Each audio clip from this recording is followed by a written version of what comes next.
Savda 16. qism.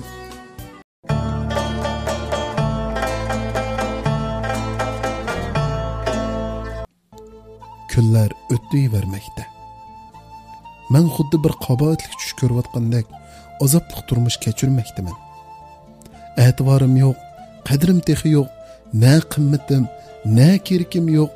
O'zim kulib, o'zim yig'lab, boshqalarning putiga putlashgan xishdak tepishlarga chidab yashayapman. O'zimga o'zimning ich og'rimay, tosh yuraklarni eritish uchun terishyapman. O'zimning yuragimning, o'z hayotimning menga keragi yo'qdek, hamma datlarni ichimga silib, boshqalarning yuragiga erishish uchun terishyapman. Mening muhabbatimni, suygimni ko'zi ko'rmay, boshqalarga intilayotganlardan vafo, insof ko'zlayapman. O qalbda mening na o'rnim, na suygim, na muhabbatim yo'qligini bilib tursammi, bu yo'ldan faqat qaytqim kelmayotdi. Yolg'iz qilishdan, ayrilib qilishdan dilim qo'rqyotdi.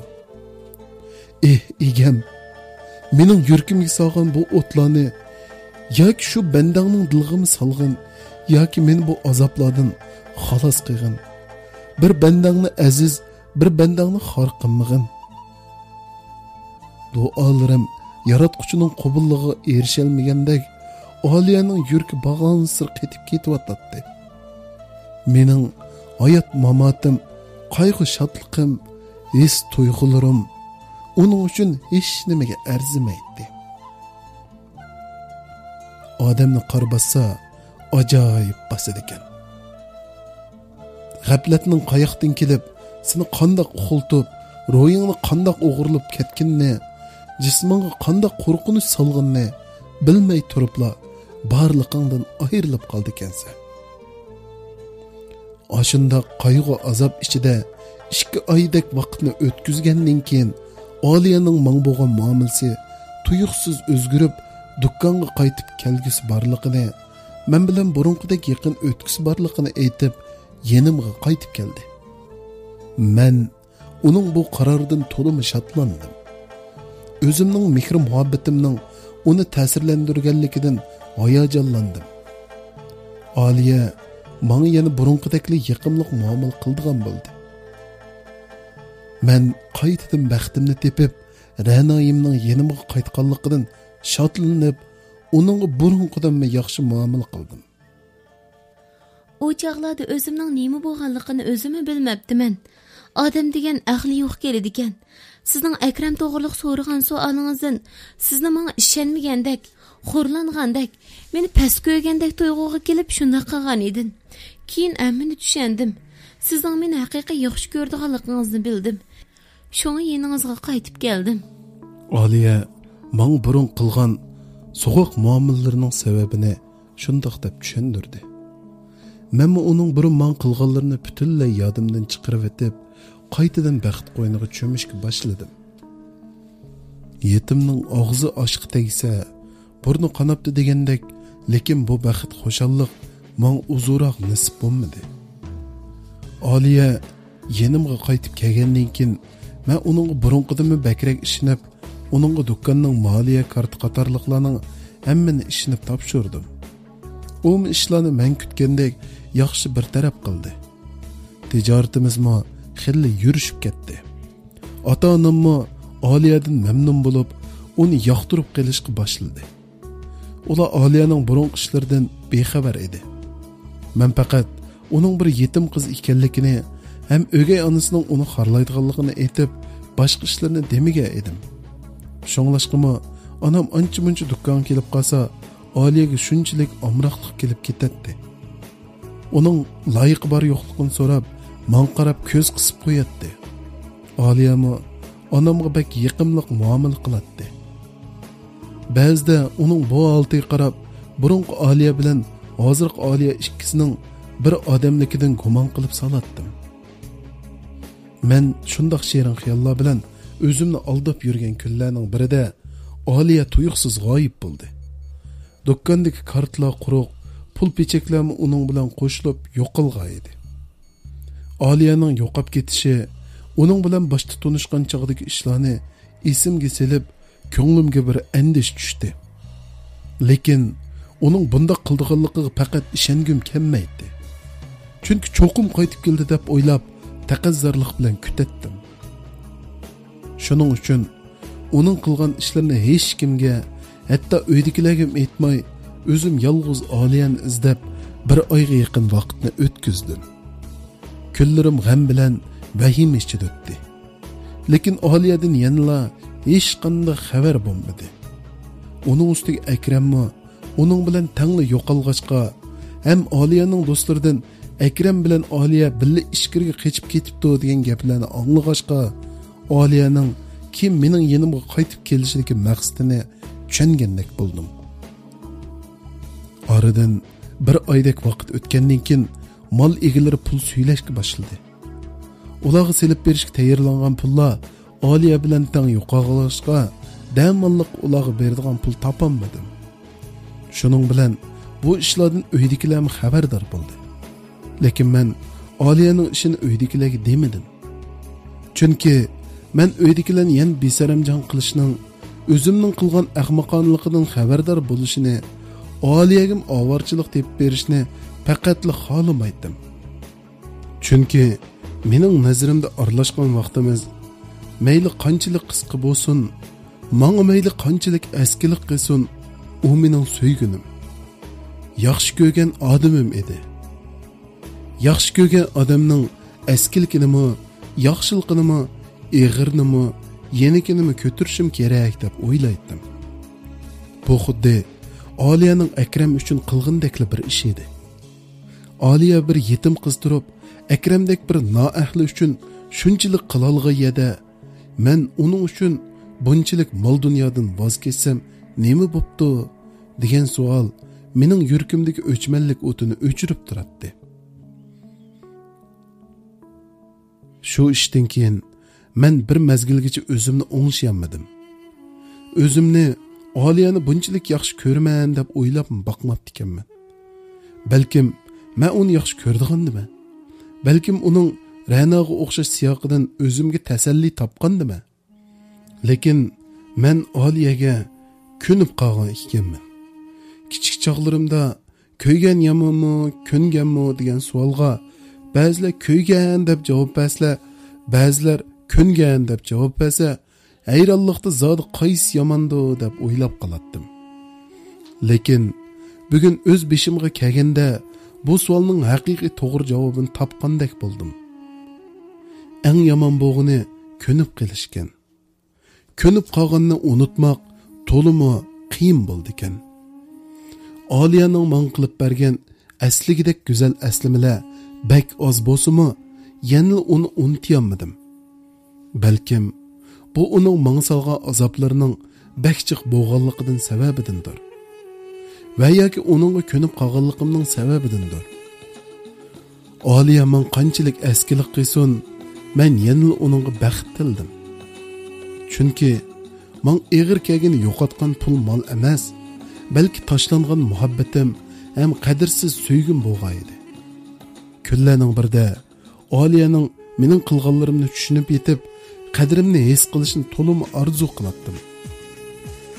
Uning qaytishini, yenimda bo'lishini taqazzoliq bilan kutatdim. Lekin ikkimizning hamda birga bo'la olishimiz, uning yana mening yenimga qaytib kelishi mumkin bo'lmaydigan bir ish edi.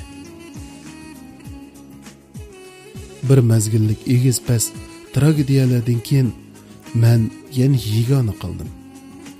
Balkim yolg'izlik yaralmishimning taqdiridir. Balkim tunji qitim kelgan baxtimni qadrlamay, xato bosgan qadamlarim uchun berilayotgan jazolarni ko'rayotganman. Balkim Ra'noning ruhi mening boshqa bir inson bilan birga o'tishimni xohlamayotgandir. Shu xiyollar bilan kunlarimni hijron ichida Ra'no ham Ra'noning siyoqidagi Oliyani aslash ichida yolg'iz o'tkazishni qaror qildim. Chunki men boshqalarga ko'ngil berishdan qo'rqatdim. Ham boshqa insonlarni yaxshi ko'ralaydiganligimga ishonchim yo'q edi. Qalbimda bir xil simo, ya'ni Ra'noning simosi hukmron edi.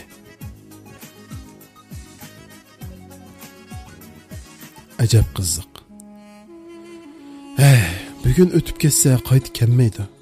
Bugun o'tmasa at kelmaydi. Hayotmi xuddi shuningga o'xshash. Aman bir kun ketib qoldi, ammo qaytib kelmaydi. Endi gapning poskalisiga kelsak, siz qanchilgan bugunlarning tezroq o'tib ketishini tilab, qanchilgan atlarning boruroq kelishini umid qilgan bo'g'idingiz.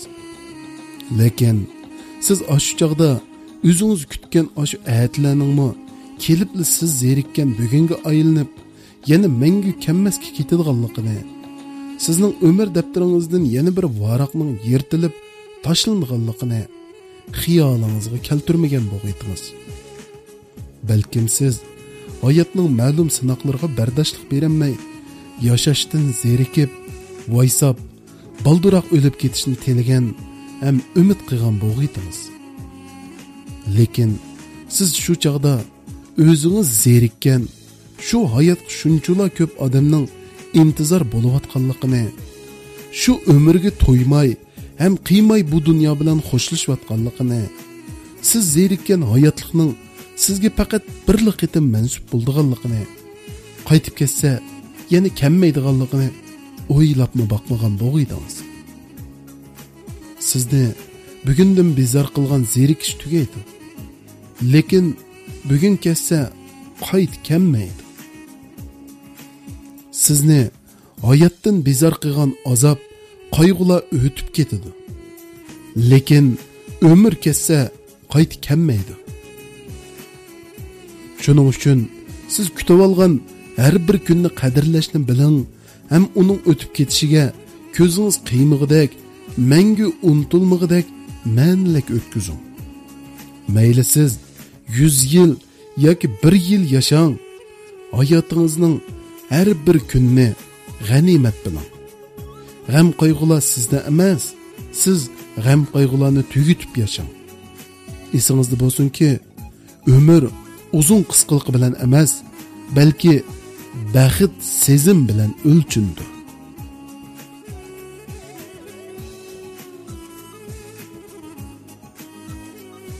Üçüncü bölüm. Yangi baxt.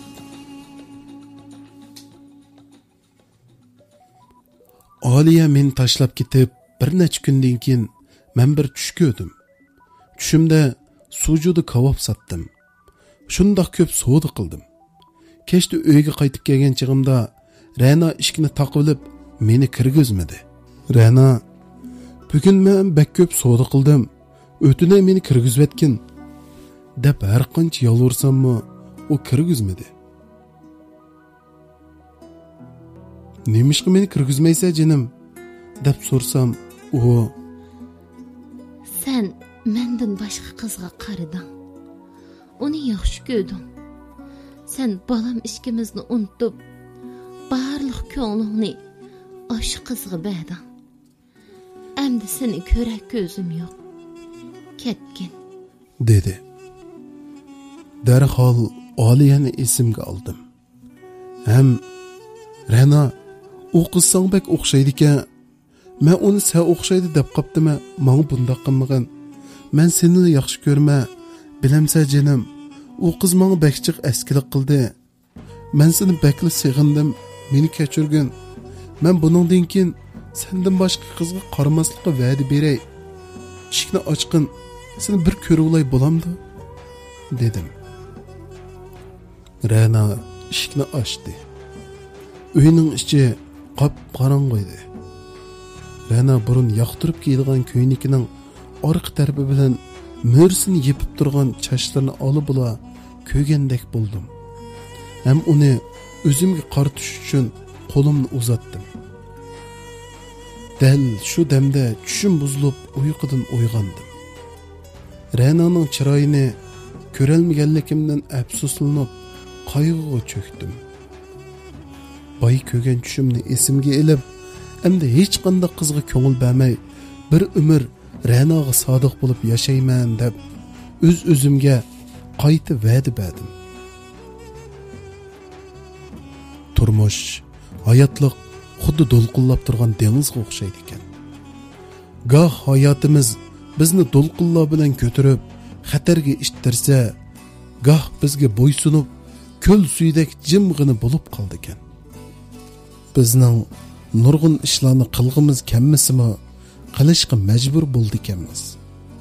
Nurg'un ishlarni qilg'imiz bo'lsimi, qilishga qodir bo'lolmaydi ekanmiz. İnsanlarning o'zi biz uchun turmushning darsligi bo'lalaydi ekan. Ba'zi insonlar bizga yaxshi ko'rishni, muhabbatni, suyishni, qadrlashni, sadoqatni, vafoni o'rgatsa, ba'zi insonlar odamlarga aldirab ishonmaslikni, go'zallikning odamning tashqi qiyofatida emas, balki qalbida bo'lganligini, ba'zi odamlarning niyatining naqadar qora bo'lganligini, birsiga aldirab ko'ngil bermaslikni o'rgatadi ekan. Xuddi shuningdek, Ra'no menga mehr muhabbatni, suyulishni, sadoqatni his qildirgan bo'lsa, Oliya vafosizlikni, insonlarga bak oq ko'ngil bo'lib, osonli ishinib ketgan odamning umrlik pushaymonda qoldiganligini o'rgatdi. Qari savdo 17-qism.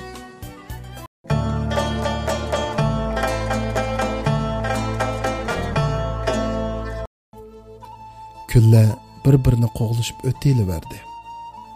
Men boshda nima sababdan keyin Oliyani zodil esimdan chiqarmadim. O esimga kelsa ko'nglim yerim bo'lib, yuragim qattiq ezildi. Ba'zilar eskining o'ti yomon deb qo'ydi. Meningcha undaq emas. Mening uni unuta olmasligim, uning manqiga eskiliklarning ziyoda ko'p bo'lib ketganligi ham uning bak oldinib ketganligimdan bo'lsa kerak deb o'ylayman. Men o'zim shundoq o'ylasammi, lekin Oliyadan o'ch elishni, uningga yomonlik qilishni yana xohlamayman. Chunki u bir yetim qiz.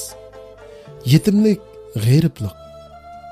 Uni mush yo'lga, mush qo'yga, mush ishlarga sog'indi.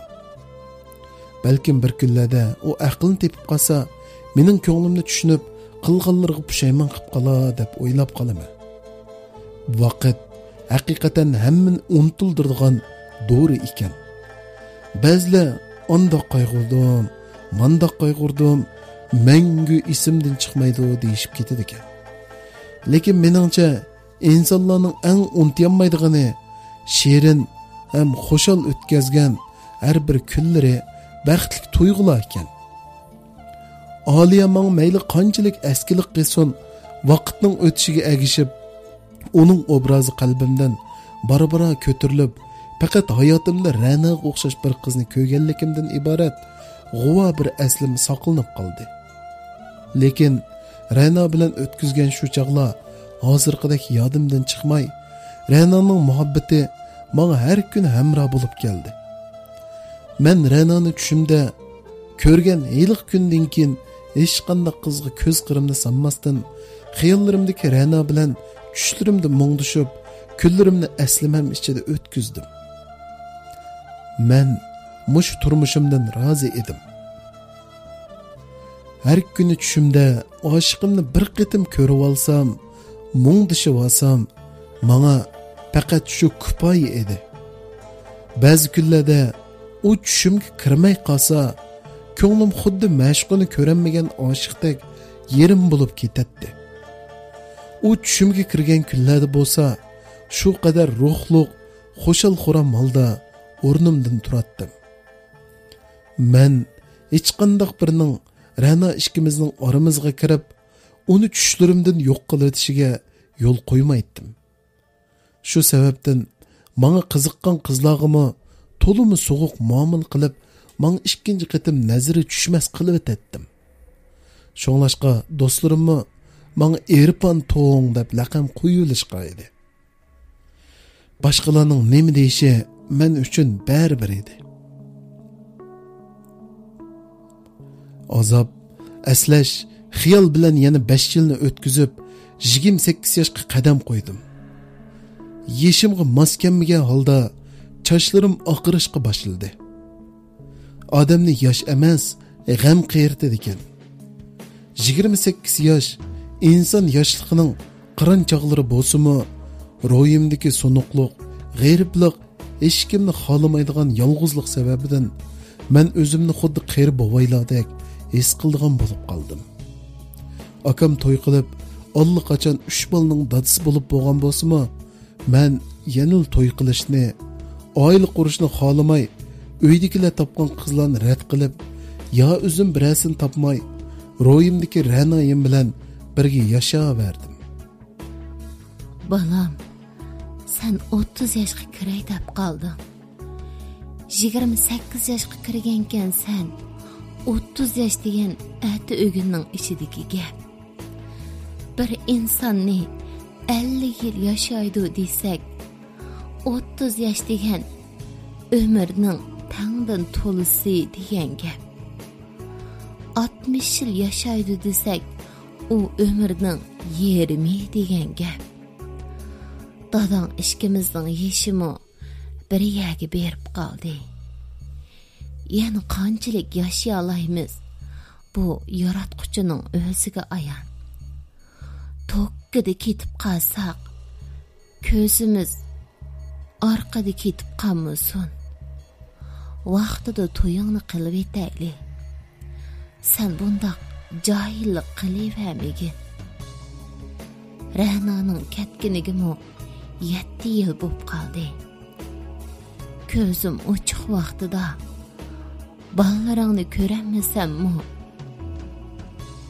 bir oilangning bo'g'inni ko'ray.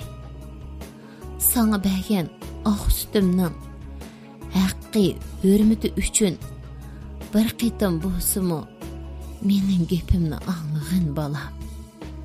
Dedi anam bir kuni meni yeniga chaqirib ko'z yesh qilib. Demisim ular mendab ko'p jafo tortdi. Ota-onamga haqiqatan ichim og'riydi. Lekin mening muzlab ketgan bu so'g'uq ko'nglimning yana bir insonni sig'dirishga qurbi yetmaydi. Zodi qanday qilay?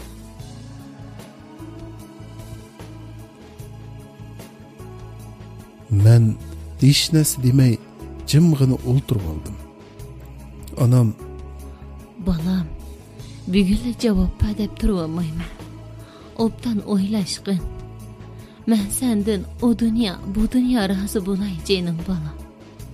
Men bo'ynimni lang'ishtirib qo'yib sirtga chiqib ketdim. Kechda akam hujramga kirib, "Ukam, sen bilan muğlashqim kelyotidi" dedi. Men uning onam deydigan gapni deydiganligini pamlab bo'lgan edim. Aka, sening nima deydiganing menga ayon. Biroq mening to'y qilg'im yo'q. Mening rasul tanho yashag'im bor. Onammi bayon bir muncha gap qildi. Uningga bek ichim og'riydi. Biroq mening endi yana bir inson bilan birga yashag'udek madorim yo'q. Ukam, unda demagan. Bir umr yolg'iz yashashing mumkin emas. Inson degan qiriydi, og'riq siloq bo'ldi. Hech olmaganda qirganda ta'rtinga suv berdigan, og'irganda holingda xabar oldigan biriga muhtoj bo'lsa, onammi mushlarni o'ylab senda ansirab mushunda da'vatidi. Dadammi 60 ga yaqinlashib qoldi. Onam 50 yoshdan eshib bo'ldi. Ular yuziga kirmaydi jinim ukam. Ularni o'ylab qo'yla. Bir kun kelib pushaymon qildigan ish bo'lib qolmasin. O'zingning topqini bo'lsa degan. Bo'lmaz uydagilar bir qizni tepibdi-ku. Shuning bilan uchrashib boqqin. To'y deganni sen yoqtirsan qildigan gap. Agar to'y qilgandan keyin chiqish olmasang, ajrashib ketsang bo'ldi emasmi? Akamning so'zlari yurak bag'rimni titratdi. U yoqqa qarsam dadam bilan onam, bu yoqqa qarsam Ra'no. Zodi qanday qilishim kerak? Shu kuni kecha hech uxlamay o'ylandim. Lekin yanla kesib bir qarorga kelolmadim. Shuning bilan turmushim to'g'riliq hamma ishdan xabardor Tursun ismli bir og'inamdan maslahat so'radim. Adash, zodi ko'nglingga pikkan bir qiz bormi yo'q? Dedi u mening so'zlarimni anglagandan keyin. Ya adash, senmi bilsangwa? Men yolg'izliqqa odam. Boshqa bir qiz bilan to'y qilsammi, uning bilan uy tutib ketishim notayin. Şunu senden mesele soravatmango. Ondaqda bu mesele sel murakkablarroq. To'y qilgandan keyin balliq bo'lgan gap. Sen mushida susliq qilgan bo'lsa, uying pishmasa bekor bola yetim bo'lgan gap. Bu toza qatirgan mesele kechmi? Shu adash, menmi bilanmagach senden mesele soravatman. Yaxshiroq o'ylab baqsangchi. Beşimning ichimi teshim baq ketyotidi. Adash, bir ish esim kelib qoldi. Bu ish senga toza maskanmagida. Sening zoti to'y qilgan qiz bilan uy tutgan borm yo'q. Mushtaga bir javob bera ol. Men ondan deyishni. Shunimi so'rash ketamda? Albatta uy tutqim yo'q-da. Tursunning gap tushunmaganligi ochiqim kelgandek bo'ldi. Ama etigenning yo'qi nima deyapman sana? Boshroq vaqoqni adash. So'rab qilmasak bo'lmaydi. Keyin chiqishib ketsang menda og'rinib qolmasin deyman. Dedi Tursun sal qiydigandek qilib. Qara, bir og'inam boydi, bir mahallik. O'zini bir so'gin boydi. Shuni olaman desa uydagilar unmay, bir nevrisingizni elib beramiz deb qo'shilmay turvaga. Kim birisi yo'l ko'rsatibdi, loyiq bilan deyishilib, uydagilarga uyni ayrim tutib basanglarni to'y qilma deb turibdi. Uydagilarni to'y qildigan bo'lsang, ma'qul deb uy ayirib berib, onda ikkisining to'yini qilibdi. Lekin eli qog'inim to'y kechisimi, atisimi, o'ygunimi, ayolning yeniga yaqin kirmay, boshqa uyga yetib olibdi. Bichora qiz zerikib bo'lolmay, bir haftagacha qolmaydi xetinapti. Ki og'inam eli loyiq bilan to'yini qilib oldi. Sen mushunda qilsang Başta qilsan qanda, uydagilarga deb uyingni ayrisa, ondan to'y qilsa, uningga yaqinlashmaysa, shuningda balg'imidimmi, u qizdimmi biroqlik qutulsa, ota-onangga chiqishammidim deb qo'ysang bo'ldi. Shunda qilsang ota-onangning og'zi yumilib, seni yana o'ylab qo'yamiz deyishdan qo'rqadiganli bo'lib qoldi. Hey adash, bunday qilsam qanday bo'lar? Ota-onamning og'zi yumilar. Bekardan bir begunoh qizning peshonasiga bir qitim to'y qilgan degan tomg'ani besib, baxtga o'ltirib qo'yamanmi? Dedim men Tursunning so'zlarini anglagandan keyin sal ikkildim. Men deydiganni deb qo'ydim adash. Buningdan keyin sen boshqa ko'rsatgan choram yo'q. O qizning baxtiga o'ltirmayman desang, uning bilan uy tut, balliq qo'l, baxtga erishdi. Sen shunda qila olamsan? Yo'q, qilolmayman. Qilolmasang men degandek qil, boshqa amaling yo'q.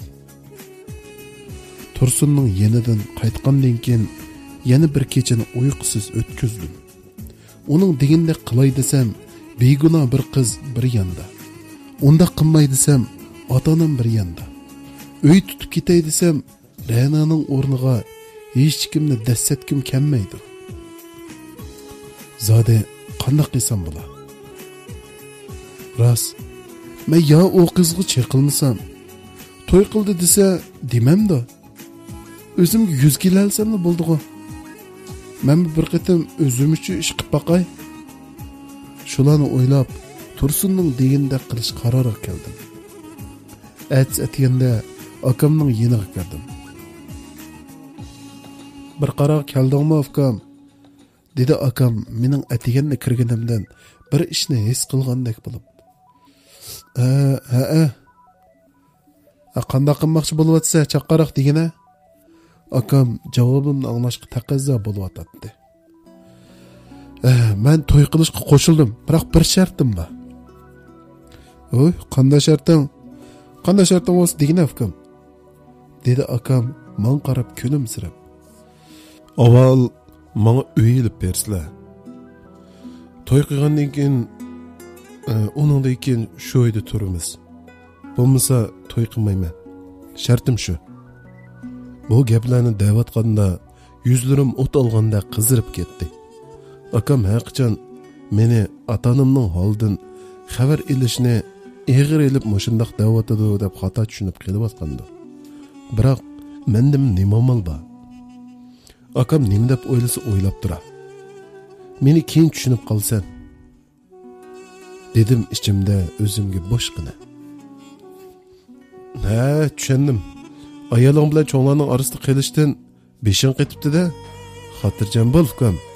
Onam bilan dadamni o'zim qoyil qilma. Ularning holidan xabar olishga mana men o'zim bor, dedi akam so'zimni anglab bir pas jimib ketgandan keyin kulib turib. Ko'nglingga pikkining bormi yo uydagilar topgan qiz bilan ko'rishib boqamsa? Aka, mening ko'nglimga pikkan biras yo'q. Uydagilar kimni loyiq ko'rsa shu bo'laversin. Ko'rishimmi behojat. Men shundoq deb qo'ygandan keyin chiqib ketdim. Xiyolimda yana Rana. Men o'zimni uningga yuz kelanmaydigandek his qilmoq dedim. 5 yil avval ko'rgan iliq tushum xiyolimga kelib meni qiynaytdi. Rana, meni kechirgin. Mening qalbim sanga taalluq. Men noit tezla yana tenho betsang amra bo'laman. O'zimga shundoq deb shivirlaydim. Uydagilar mening og'zimga qarab turgandek, xuddi pishib bo'lgan tomoqni usqandekla to'yni noit tez tayyor qildi. Menga shahardan do'konga yaqin bir joydan uy ijara elib, saramlashtirib, uyni shu uyga ko'chirdi. Menga bu ishlar bir tushdekla tuyulyotdi. Xuddi boshqa birining to'yiga qatnashayotgandek, bir xil tuyg'u bilan uxlayotgandek hissiyotda to'yni tugatdim. Qari savdo 18-qism.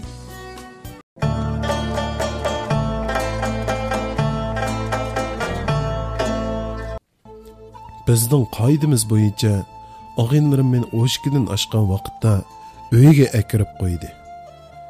Yengilarning gap so'z qilmaslik uchun cho'qim bugun kelinchak bor uyda yetishim kerak edi.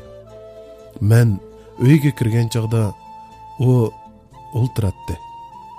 Men qasdan herib ketgan qiyofatga kirib, uyning bir tarafiga selib qo'yilgan yotqonga qarab qo'ymasdan o'z tarafga tashlab qo'yilgan ko'piga o'zimni tashlab uyquga ketdim. Soat 4larga yaqinlashgan vaqtda og'inlarim telefon sayratdi. Men ko'zimni ochgan chaqda u qiz shu yerda uxlab qolgan edi. Men uningga ko'zimning quyruqiga qarab qo'ygandan keyin sirtga chiqib ketdim.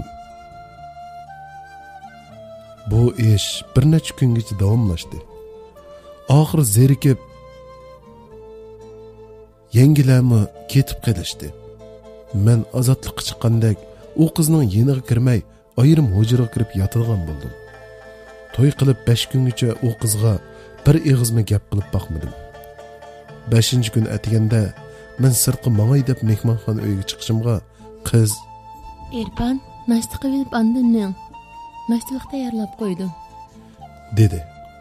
Shundala uning chiroyiga bir qaradim.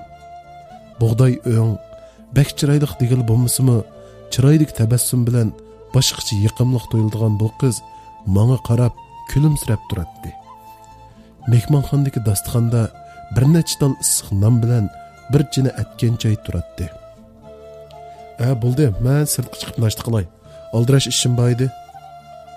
Men shundoq dedim-da, orqamga qarab qo'ymasdan ishikni yopib chiqib ketdim.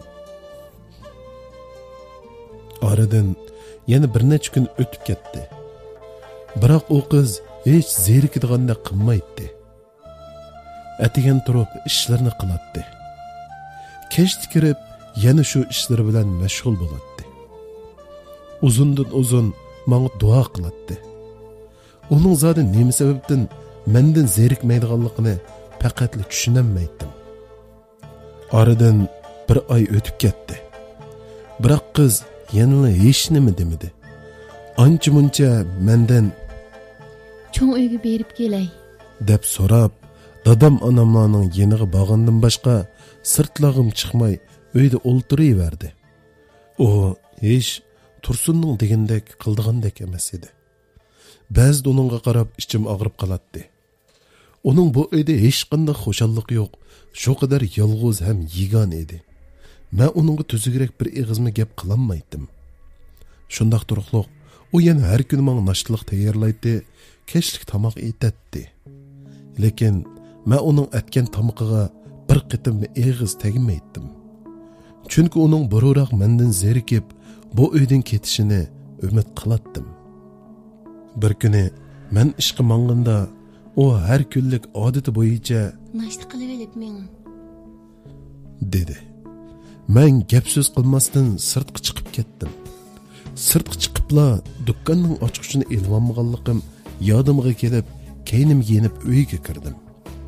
Men uyga kiribla qizning öksüp yig'ilgan ovozini angladim.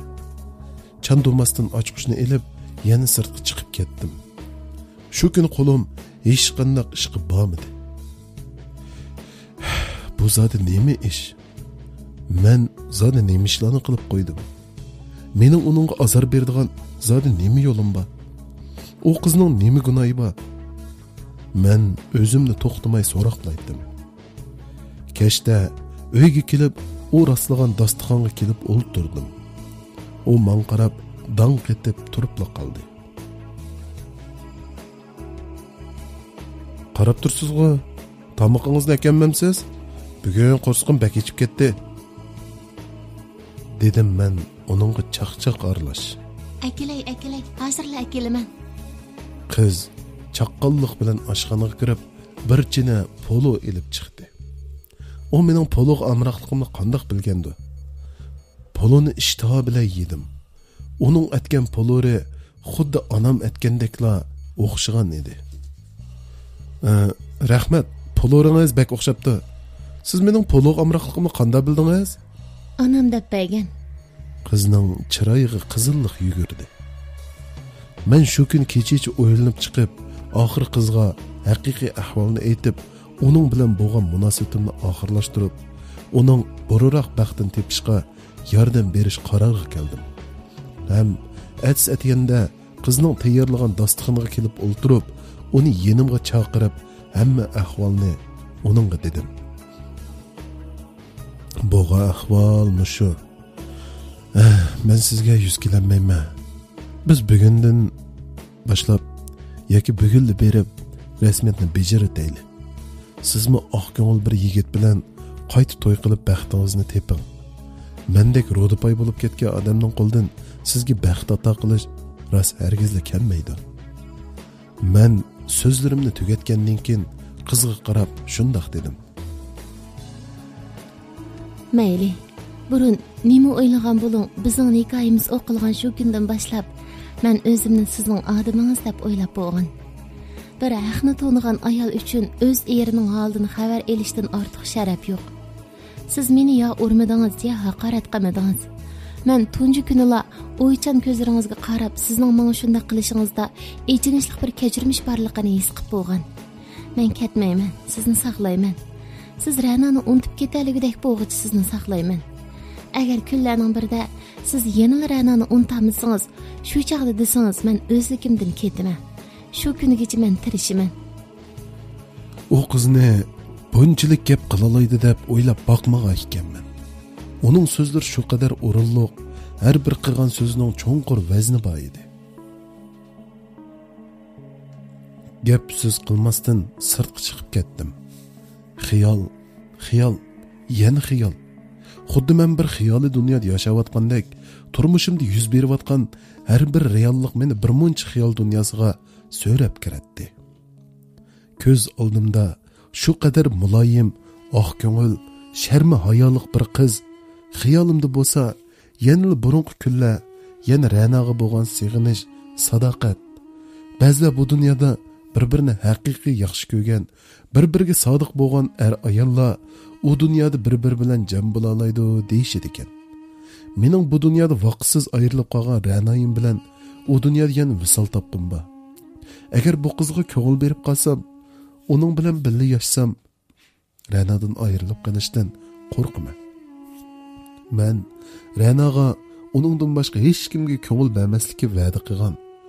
Agar u qizga ko'ngil bermay oldisam, uning hayotini nobud qilgan bo'laman. Orasida muhabbat mavjud bo'lmagan ikki insonning birga yashashi har ikkala inson uchun azobdan boshqa narsa emas.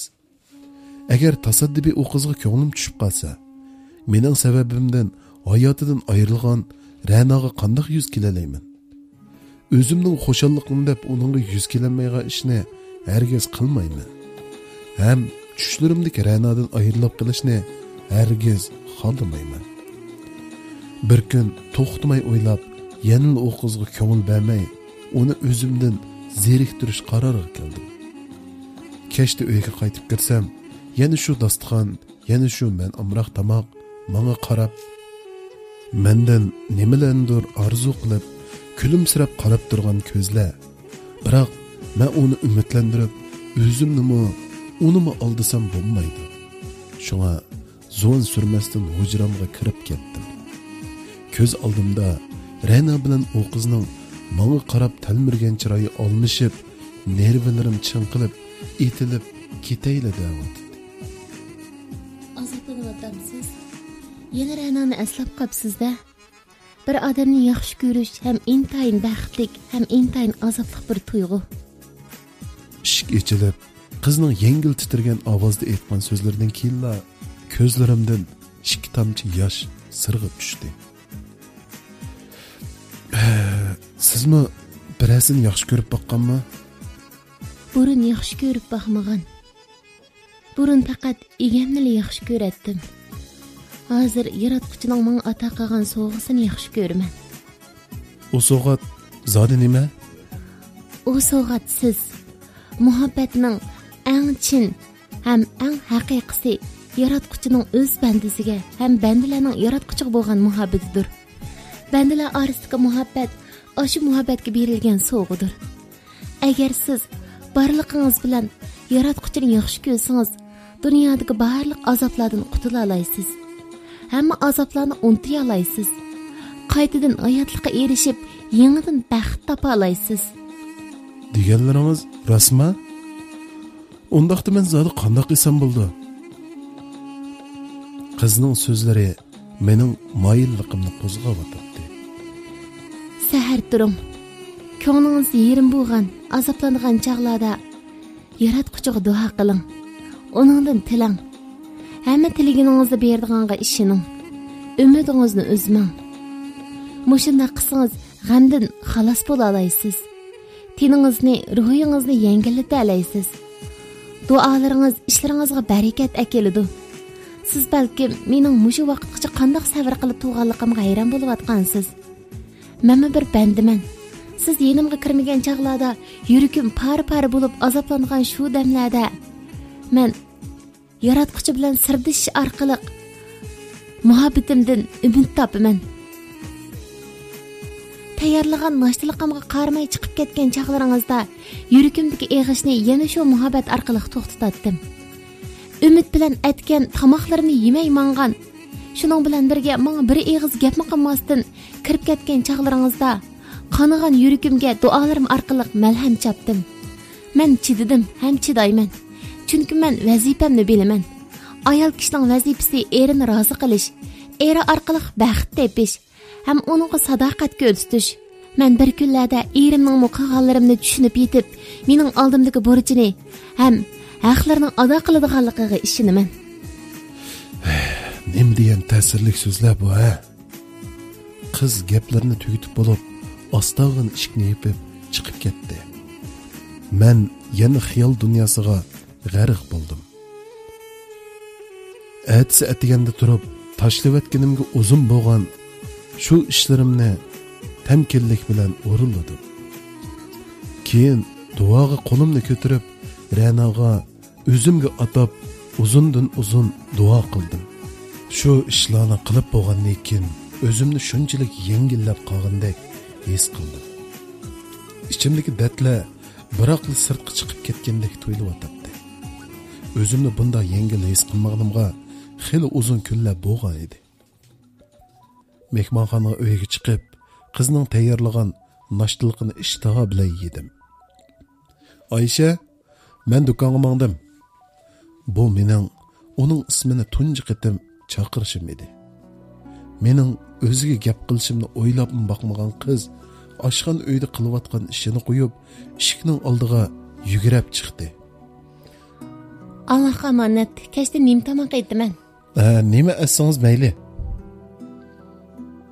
So'zimni tugatibla aldirab sirtqa chiqib ketdim. Oyishaning degini bo'yicha qilgandan keyin bora qalbimdagi azoblar ko'tarilishga boshladi. Qora qumchoq, muloyim bu qiz ko'zimga bora issiq ko'rinishga boshladi. Uningdagi adab axloq mening muzlab ketgan qalbimni illatib o'tadi. Lekin men yana uning bilan oila qurishga ikkilanib qelyotdim. Chunki mendan vaqtsiz ayrilgan umoq balam tunji söygünüm ko'z oldimga kelsala, bu baxtlarga erishish huquqim yo'qdek, qilganlarimning jazosini tortish uchun bir umr tanho yashashim kerakdek his qilib, bu xiyollarim birdamdala ko'pikka aylanadi. Ba'zida o'zimni ruhiy kasaldek his qilib qolatdim. Lekin aqlim, kallam hamma ishga normal ishlab, bu xil ehtimollikning mavjud emasligi isbot bo'lib tura oladi. Oradan 3 oydek vaqt o'tib ketdi. Oyisha ikkimiz allaqachon sirdosh do'stlardan bo'lib qoldik. Ikkimiz nurg'un masalalarni o'rtaq muloyiza qilib, paranglashib ketadigan, bir o'ltirib olsak gaplarimiz tugamaydigan bo'lib ketishdi. U haqiqatan zehni ochiq qiz edi. Har qanday masalaning hal qilish chorasini biladi. Ba'zi uning qilgan gap so'zlariga qarab, uni to'liqsiz o'ttirni bitirgan oddiy qiz emas, cho'ng oliy maktablarda o'qigan dangliq psixologdek his qilib qoldim. Mushundaq o'tkir qizni otasi nemishqa o'qitmagandi deb echinib ketdim. Biz sirdoshga aylandik. Lekin yana bir jupga aylanmadik. Ya ayrilanmadik, umi mendan zerikmadi, men bu uningga ko'ngil beramadim. Qari savdo 19-qism. Abduri Misranim xas yozuvchisi Tayirjon Yusuf O'g'iz.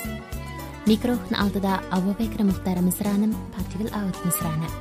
Mazkur asar Urumchi Misranim savdo-cheklik shirkati tarafidan ovozga ilinib, Misranim haqiqiy salonlari va Misrana salonda kunda bir qismdan tarqatiladi. Emgakimizga hurmat qiling.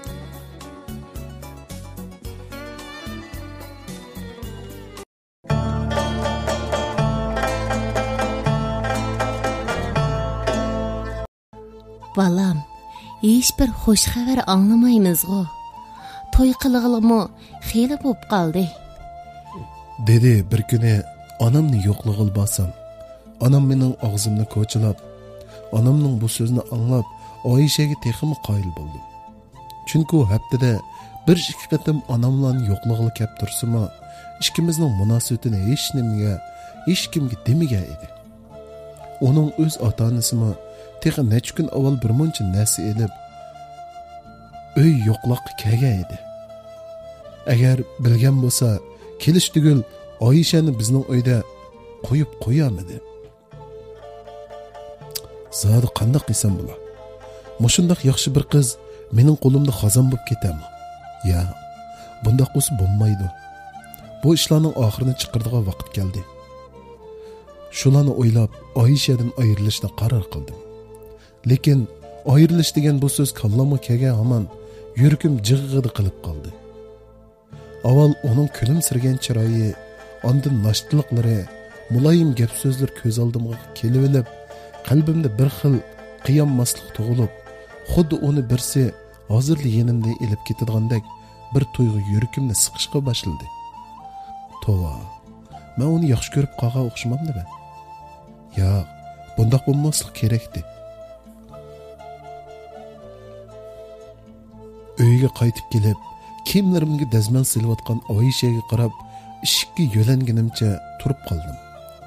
Uning harakatlari nima degan edatliqa? Xuddi tug'ilibla hamma ishni qilishni bildigandek, hamma ishni shunchalik chiroyli qildi.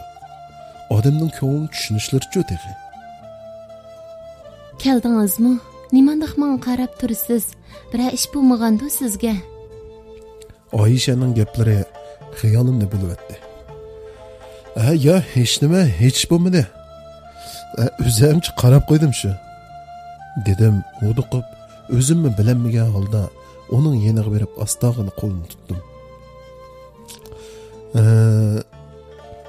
Rahmat sizga. Arzimaydi. Oyishaning chiroyi qizadi. Buningizdan qon iqyotidi-ku. Oyishaning cho'chib turib degan so'zlarini anglab, darhol burnimga qo'limni oldim. Qo'lim qizil rangda bo'yaldi. Hech qisi yo'q. Issig'im eshib ketgan o'xshaydi.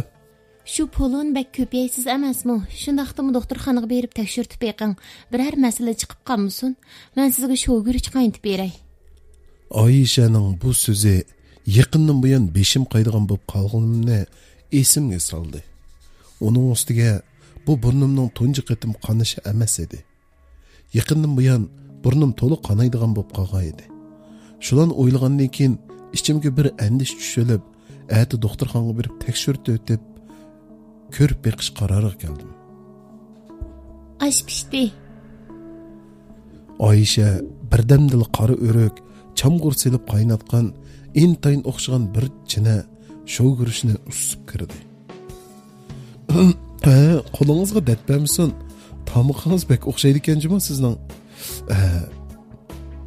Shogirishni ishtaha bilan ichishga boshladim. Demisin bu tomoq haqiqatan o'xshagan edi. Tekshirishdan ma'lum bo'lishicha, sizda qon rakining alomatlari bor ekan. Yotoqda yatmasangiz bo'lmaydi. Yana boshqa tekshirishlarmi bor?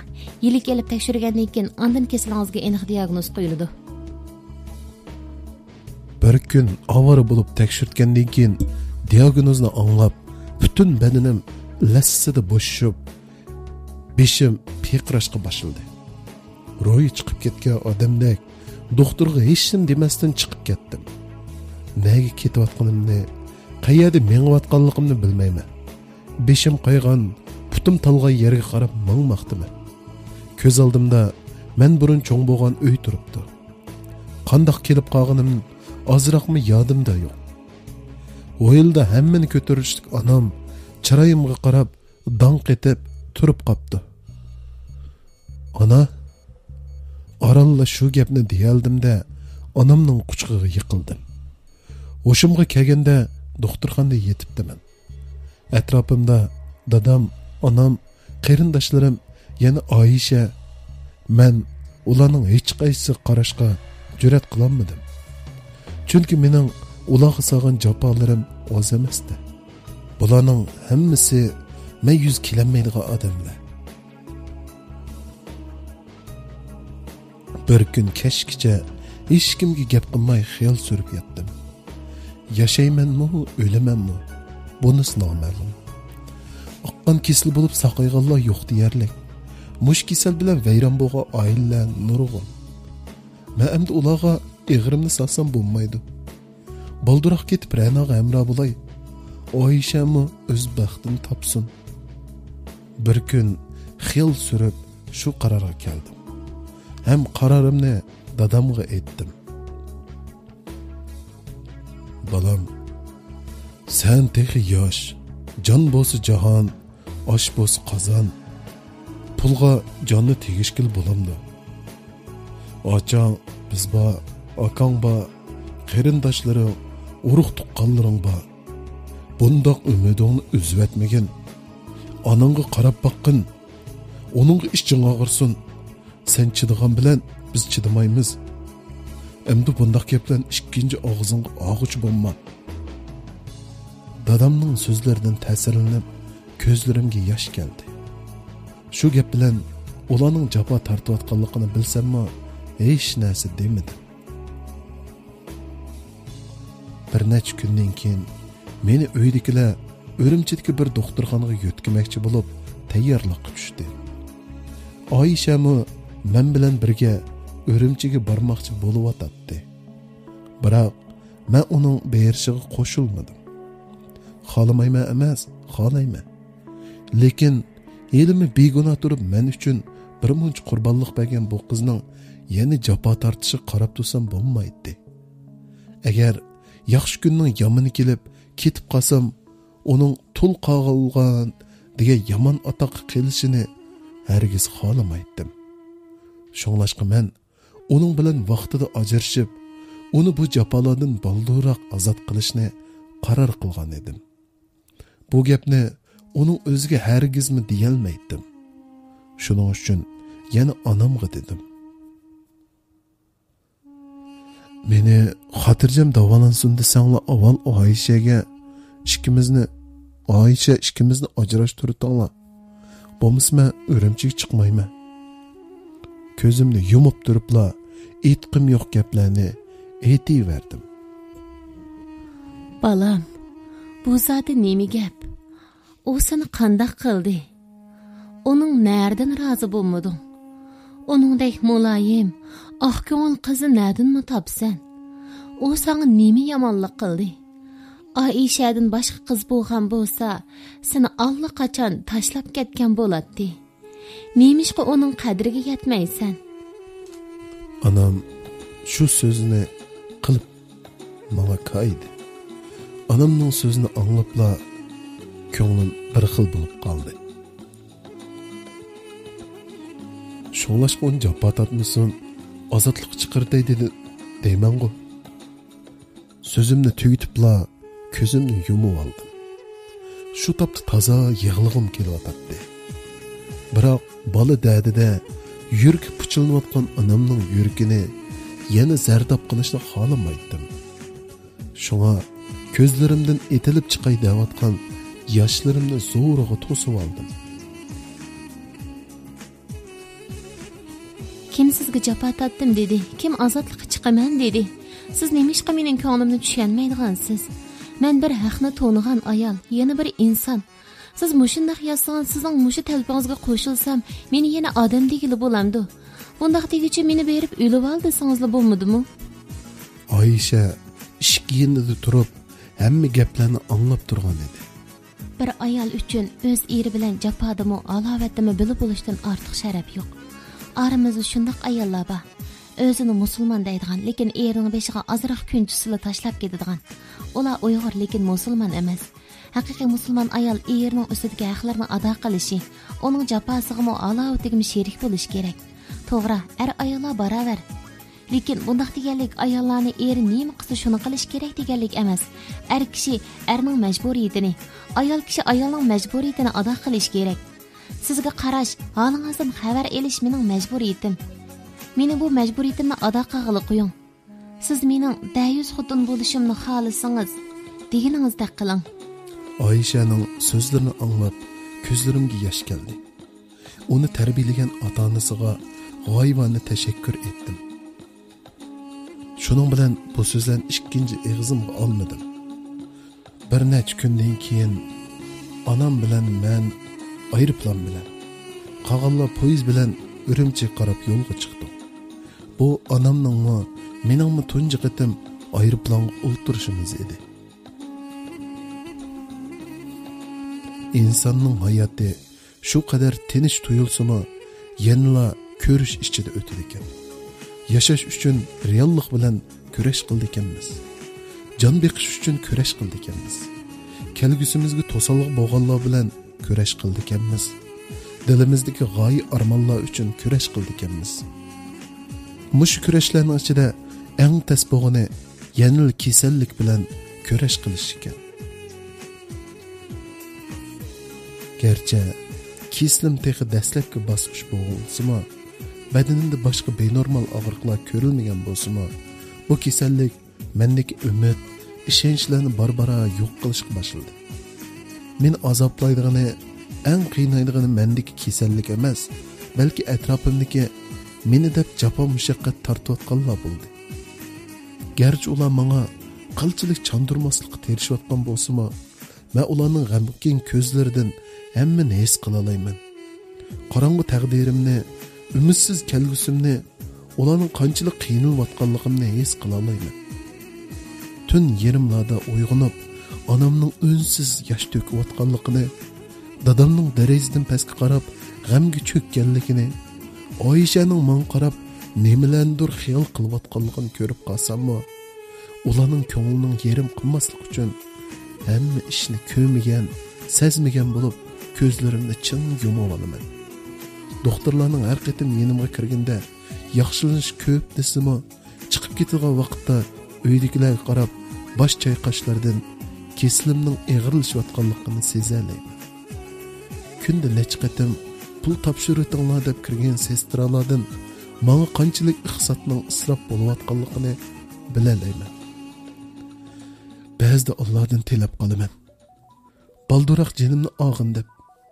Yana ba'zida atrofimdagilarning men qilayotganlariga qarab irodaga kelib qolman. Saqiyib ketay deb.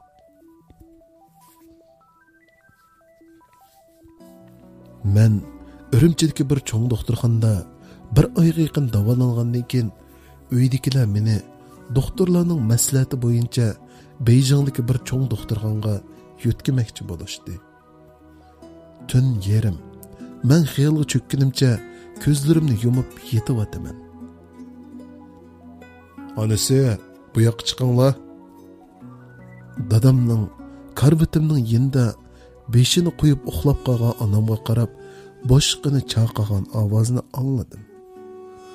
Onam o'rnidan turib, menga bir qarab qo'ygandan keyin dadamning keyindan koridorga chiqib ketdi. Jonsiz putlarimni so'rab, ularning nima deyishganligini anglab bakmoqchi bo'lib, astag'ini karavotdan tushib, eshikning oldiga keldim. Onasi, qarz so'raydiganlarning hammasidan so'rab bo'ldik. Endi sosliqdagi 20 mo'ya bilan uyni setib bularmikin? Dadamning meni anglab qolmasin degandek avaylab so'zlayotgan so'zlari quloqimga kirdi. Jon bo'lsa jon, ash bo'lsa qozon debdikan. Sassaq satili dadisi. Balamiz saqiydiganli ish bo'lsa satili. Yaratgan Xudoyim bizni makonsiz qo'ymas. Mushu bala bir saqiy olsa, bizga turadigan joy chiqib qolar. Biroq oksi uvol bo'lib qoldigan bo'ldi-da. Xizmatga chiqqandan beri shahardan uy olaman deb yiqqan pullarning hammasini xajlab bo'ldik. Endi bu uyni setib etsak, ballar bilan nada turakin? Uvol bo'layotganligini menmi bilaman. O'mi mening balam. O'ksa saqiydiganli bo'lsa, talada qoldim deb og'irnib ketmaydi. Hozircha xotun ballari bilan Erbanға ijara olgan uyga kelib turib tursa, Erban saqaygandan keyin hammamiz biror yerdan ishlab, qadam joyini o'ngshab selib beramiz. Hamsa shunda qilayli. Shunda qilmasaqmi boshqa amal yo'q-ku. Dadam ichiga eg'ir birni tinavetdi. Men ati sekretarga telefon qilay. Yer bilan uyni oldigan odam tepib bersa, men berib setib etib, ondan ishkirga mangayli. Qari savdo 20-qism.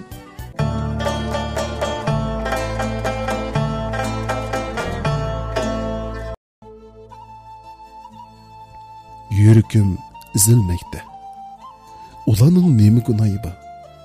Mening otanam bo'lib qolganligi ularning gunoyimi? Ular nima uchun bu jafo mushaqqatlarni tortadi? Mening ularni bunda qiynaydiganga nima huquqim bor? Yashinib qolganda rahat ko'z tush o'rniga yana jafo mushaqqat tortqizganga zodi nima huquqim bor? To'g'ri. Men o'lay. O'lsam nima bo'pti? Men o'lsam hamma ish tugaydi-ku. Ota-onamni jafo mushaqqatdan qutula oladi. Xiyollar ruhimni kesal tenimni xo'ratmoqda. Umidsizlik, ishonchsizlik menga qara qo'llarni so'zmoqda. Men mush vaqtga kelguncha oqqan kesil bo'lib saqaygan bir odamni anglab boqmabdiman. Milyon iqtisodni xajlab, yana saqayanmay o'lib ketganlar nurg'un. Men ota-onamni yaxshi tushunaman. Ular men hayotli bo'ldi-kanman, reallikqa bo'ysunmaydi. Meni davoltishda ching turdi. Eng yaxshisi men o'z hayotimni o'zim oxirlashtiray. endi o'limim ularga qimmat to'xtimisin. Shu xiyollar bilan asta o'rnimdan turdim. Anam bilan Oyisha bir karvatda yetib uxlab qolgan edi. Ularning beshida önümni chiqarmasdan birdam qarab turgandan keyin dadamning qo'g'in tavuz pichirgan pichqini ovoz chiqarmasdan qo'limga oldim. Ondan yotoqning eshigini ochib koridorga qardim. Dadam eshikning yeniga selingan adiyalda yotadi. Eshikni ostag'ini yepib hojatxonaning eshigini ochib kirdim. Pichoq bilan belikimdagi g'ul tomirni kesmoqchi bo'lib ustiga qo'ydim.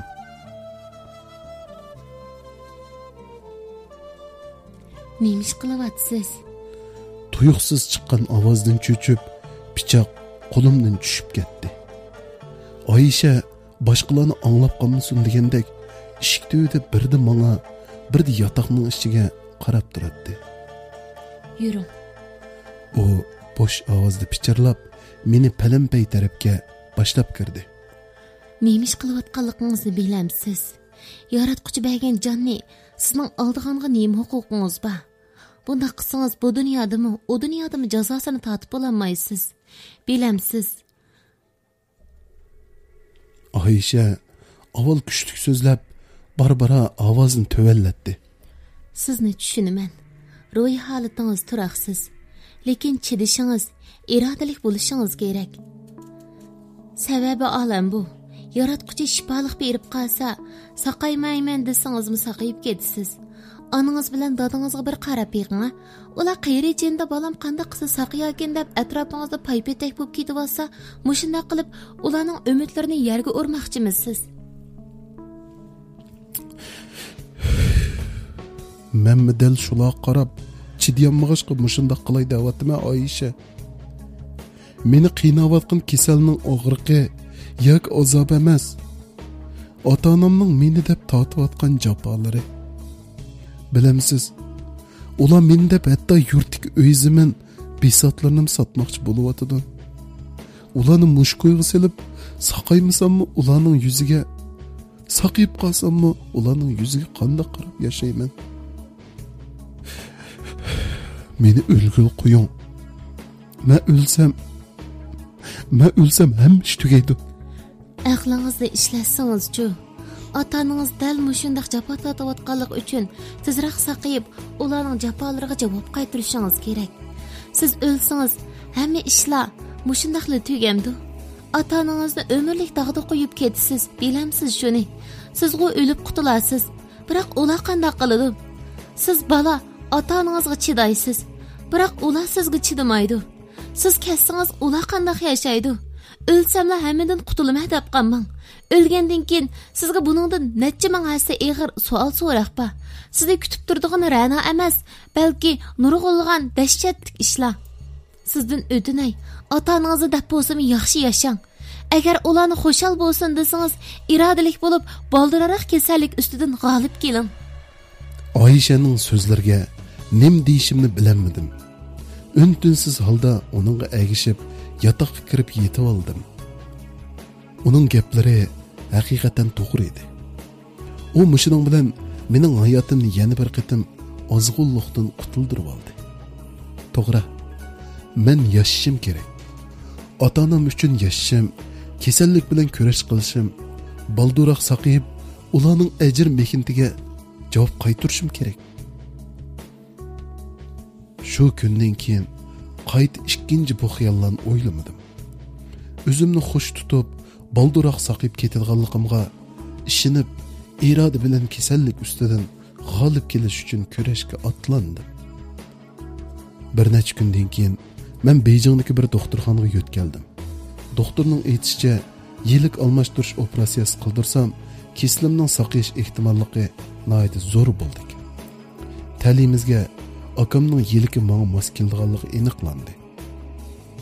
Bir necha oylik qon tozalash ham ximiyalik davolashlardan keyin oxiri operatsiya qilindim.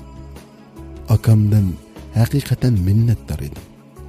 Men uningga bek ko'p qarzdor edim. Operatsiyaga kirish oldida uning qo'lini tutib turib, Aka, rahmat sana. Men sana bakçı qarzdor bo'lib ketdim. Saqib chiqilganli bo'lsam cho'qim ajringga javob qaytarman, dedim.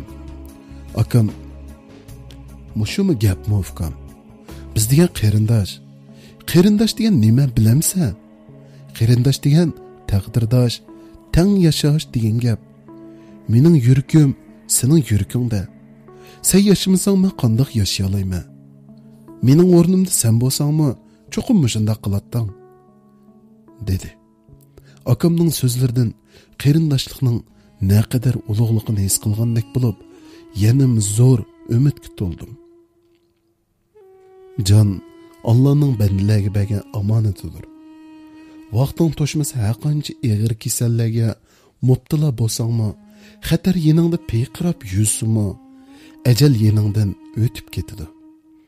Vaqting to'shqanda bo'lsa, har qancha xotirjam o'ltirsangmi, omonatni topshirmaslikqa amoling qolmaydi.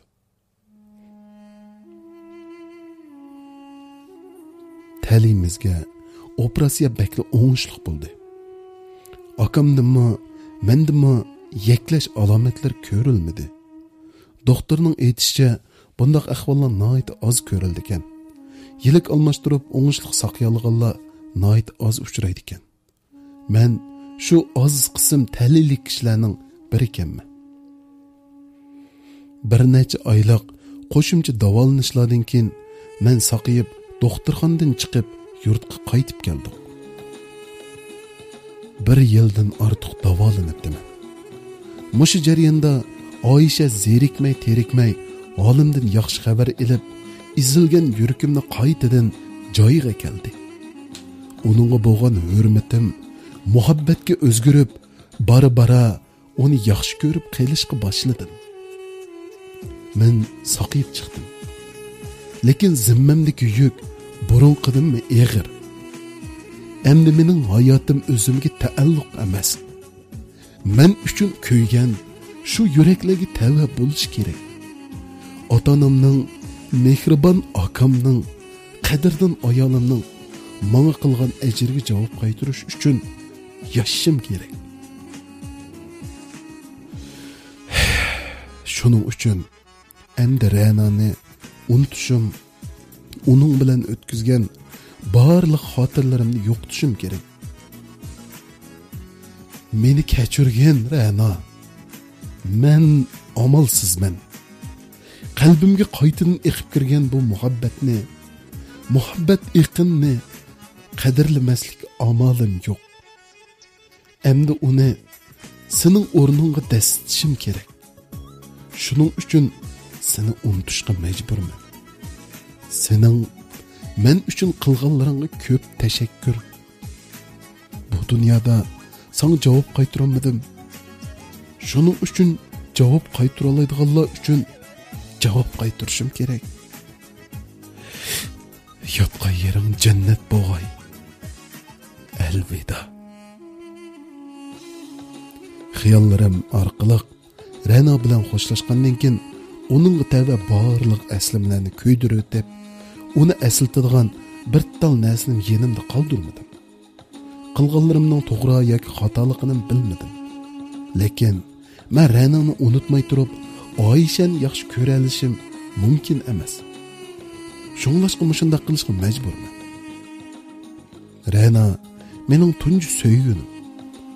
Bu xotirlarni yo'qotgan bilan uni qalbimdan chiqarib o'talishim mumkin emas. Lekin bu qilganlarim mening Oyishani yaxshi ko'rdiganligim ham uning muhabbatini qadrlaydiganligimning isbotidir.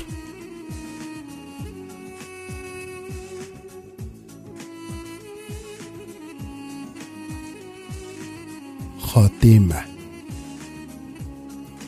Bir odam bor. U har kuni sahar turib masjidga chiqadi. Ballarning baxtini, ota-onasining umrini tilab, uzundan uzunga duo qiladi. Ondan uyga qaytib kelib, ayolining xush tabassumli chiroylariga to'ymay qarab, u tayyorlagan noshtilik eg'iz tegadi. Ondan ota-onasining yeniga kirib, hol ahvol so'rab, o'kisi bilan birlikda do'konga mangadi. Kechda ayolini ham bolalarni ko'rishga oldirib, bildurla uyiga qaytadi. O'g'illarini quchqiga elib, arkiltidi. Yedilarini qo'ymay puraydi.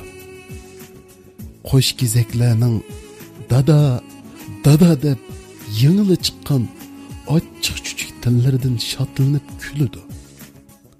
Ayolining o'xshitib etgan tomoqlarini maqtab turib yeydi. Ondan uning bilan bolalarni akilatgash tatliq paranglarga tushadi. Siz uningga har qitim qarag'iningizda uning chehridan cheksiz baxt tuyg'usini his qila olasiz. Uning turmushi shu qadar tinch, shu qadar xotirjam, shu qadar baxtli ham shu qadar shirin. O odam dal men. Hayotliq agir to'qayliq to'lgan. Biz yashash jarayonida nurg'ulg'an qiyinchiliklarga, o'ngishsizliklarga uchraymiz, qoymiqimiz, charchaymiz. Ba'zida umidsizlanib, hayotdan umidimizni o'zimiz. Amaliyotda bu qiyinchiliklar bizning hayotimizning mangulik taqdiri emas.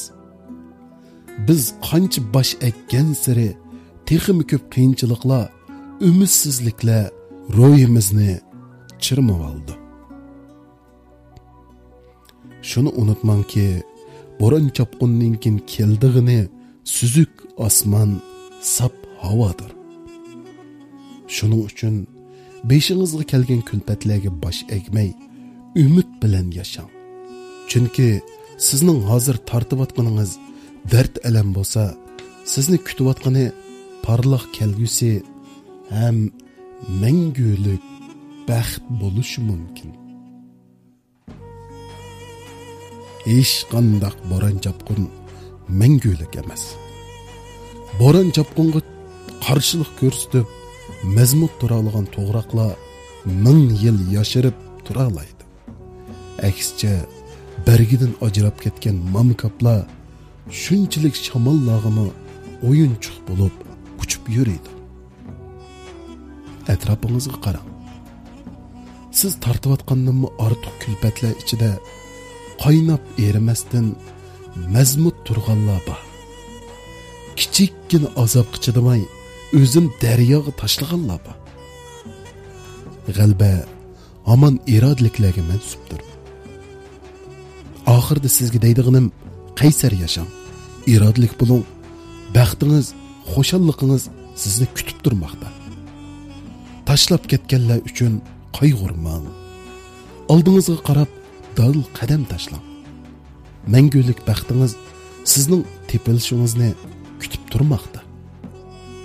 Sizning ham mangu baxtlik bo'lishingizga tilakdoshman. Tamam.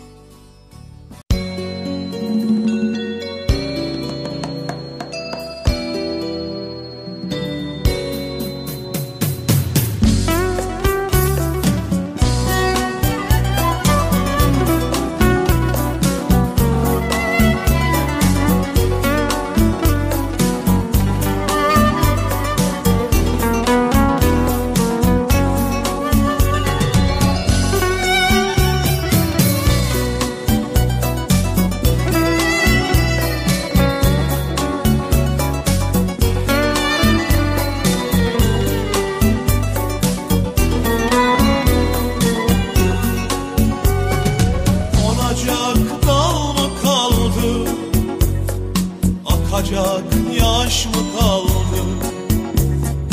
Gülecek hal mi kaldı? Kara sevda yüzünde konacak dal mı kaldı?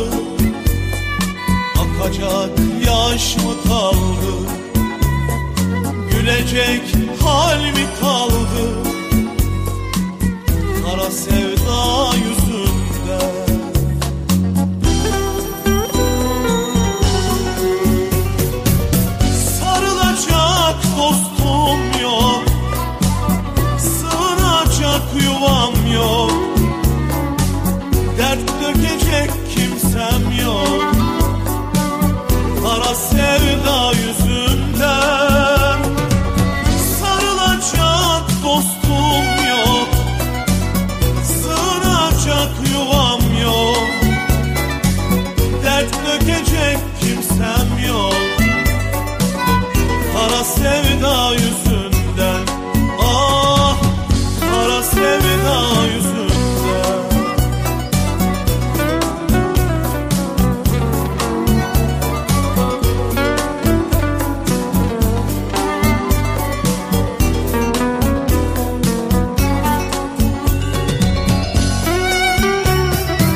Kara sevda yüzünden geçmez oldu günlerim, pınar oldu gözlerim, hayal oldu düşlerim,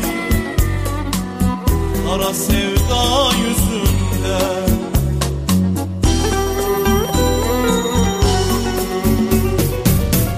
Sarılacak dostum yok, sığınacak yuvam yok, dert dökecek kimsem yok, kara sevda yüzünden. Sarılacak dostum yok, sığınacak yuvam yok, dert dökecek kimsem yok, kara sevda yüzünden.